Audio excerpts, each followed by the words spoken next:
We're going to be doing 5 videos here. They're going to be on exercises that are good for general shoulder health. We'll go through each of them in the next following videos. This exercise is called shoulder flexion with a resistance band pull apart. This exercise is great for shoulder blade control and rotator cuff strengthening. The way that we set up for this exercise, you need a resistance band, a looped resistance band just like this.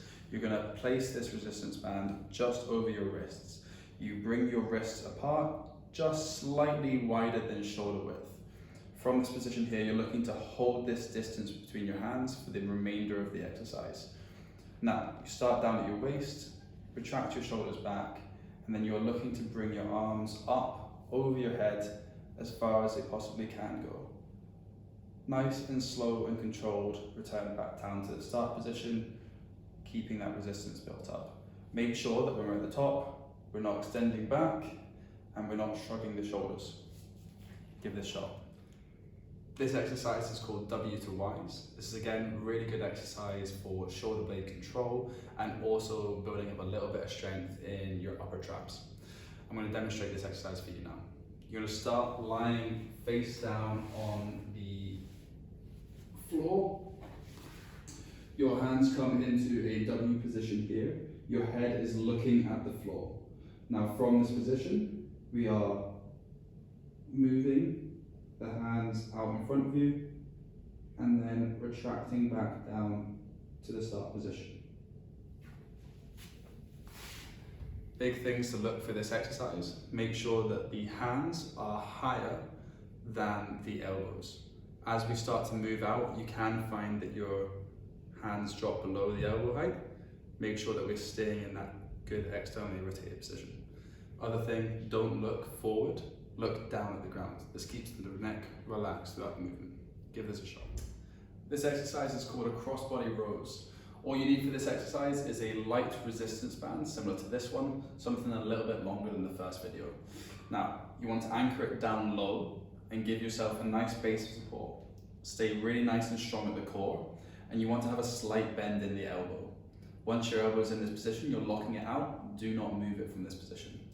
You're starting with the resistance band in the opposite hand and it's down at your opposite hip, okay? What your free hand is behind your back.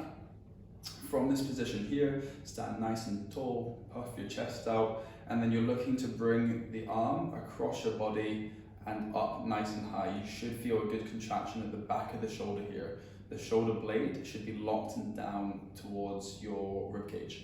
Nice and slow and controlled, return back to the start position. This exercise is called prone lying Y raises.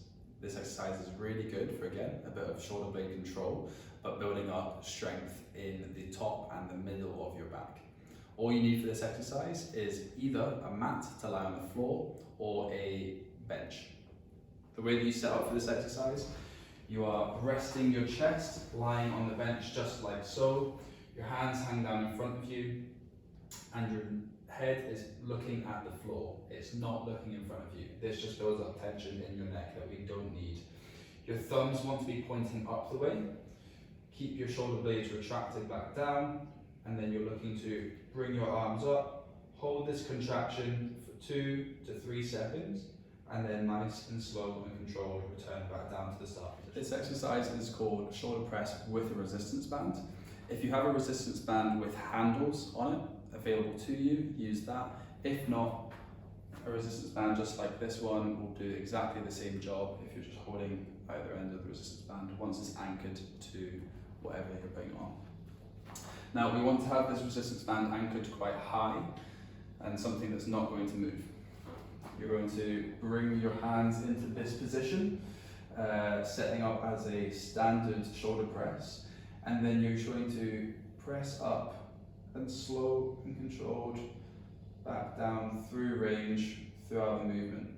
Things that you want to look for, make sure that the hands don't tilt forward through the press, and make sure that we're not overly arching our back to give ourselves that range of motion that we need.